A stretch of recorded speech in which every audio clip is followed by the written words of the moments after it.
circumstances okay. Yeah, I understand. I was a police officer. I just actually retired. Oh, my God. 21 years of service. I used to listen to you every night. I was a sergeant on third shift, so I used to listen to you for years. First time caller. What a time to call, Michael, huh? Yeah, it's just, I'm speechless. You know, I've been sitting here thinking, what am I going to say? You know? Well, I've always wondered, I mean, you guys are there for us. You're in uniform. You're an easy target from afar, and it happened tonight. Right. And, you know, I work the big city. There's almost 1 million people here in Louisville. And the ratings just came out, and it's the 15th deadliest city in cities in America, which here is very alarming. But it's just grown leaps and bounds. And I actually retired out of a country community about 2 hours south of Louisville. And just the world of difference, a lot more respect for the police down there. These guys got it hard, man. It's a tough job. People don't realize it. There's people of other nationalities that want to taunt you. You know, you just want to see this type of person go to jail. No, I'm putting you in jail because you broke the law. It doesn't have anything to do with race, sex, religion, okay? You broke the law, and you're going to jail. This is pure planned attack on police officers. I mean, it's cut and dry. They were there to protest a shooting that didn't even affect Texas, didn't even affect Dallas. And it was directed towards the police. There's no doubt about it. It's very well planned out. Didn't affect it. See, that's where he's wrong. He's thinking that black people in Dallas are just black people in Dallas, or people in Dallas in general. But these things are nationwide, and we feel the pain nationwide. You know, I'm in Los Angeles, and we feel the pain when somebody gets killed in New York. It's 2,000 miles away or more.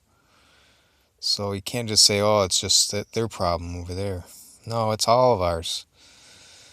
We all feel the pain. I understand what he's saying, but he's a little bit off the mark there. I'm the type of person, if I'm not there, I'm not in it. I want to see the facts. I want to see the evidence. Sure, but something happens. I don't know what it is, but something happens.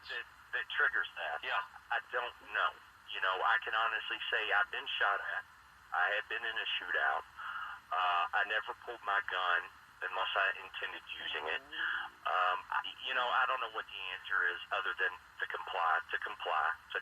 If you comply, everybody's life continues. Yeah, they keep saying that, but apparently this black guy who was killed was just reaching back to get his ID and had informed the cop that he had a license to carry. So I don't see what, he could have done different there if he had informed the cop of his license to carry, and the cop said, okay, show me your license.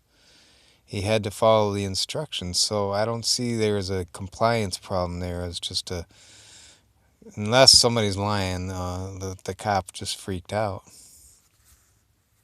Or patted him down, felt what appeared to be a gun, pulled it out. It was a squirt gun. They popped the orange cap off the end and wrapped the whole gun in black electric. And how do you and you don't know that. If this is being pointed at you, you've got a split second to make up your mind. That's it. And I explained to him, and I explained to his parents, this is what I got off your child. Okay, this boy points it at me. My reaction is to protect myself. Now, I've got a dead African-American teenager here. I'm on the news, and I'm pointed as a bad guy because I think it's a gun. And she saw my point. She said, you know what, you're absolutely right, and I will deal with him when I get home. Yep. And what cities was it, real quick, George? 2 cities, major cities. I'm thinking Phoenix, and there was another city that put a news reporter and a rights activist through the don't shoot scenarios.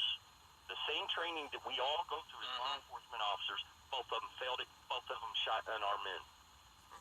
Because one thing police could do, and should do maybe, is they should all have bulletproof vests on, and then when also doing these traffic stops, they should wear those helmets that they often wear in riots, so that if they get shot at the head, that can cover them or protect them as well, so that they're less anxious and less concerned, or at least a little bit less, about being shot at, so that they don't, in some cases, just freak out thinking that they're about to be shot at and shoot somebody else. And not the truth. You have to seek the truth, and you have to seek the whole thing, what actually occurred. In the second video, gun, gun. That's the way I'm trained. If I'm struggling with someone, there's a gun, I'm going to shout, gun. Well, same thing in Ferguson, Missouri, Mike. Don't reach for an officer's gun. Stay away. Keep your hands up and be... Yeah, see, they're going back again to saying, oh, just comply, comply, comply. As long as you do that, then everything will be okay. But that's problem, not the case. It's the simplistic answer, and they come on habitually after all these things happen and say, well, if they would just do what the police officer said. But that's not always the answer, because when they do, even when they do, sometimes they still get killed. So that's the sense of injustice.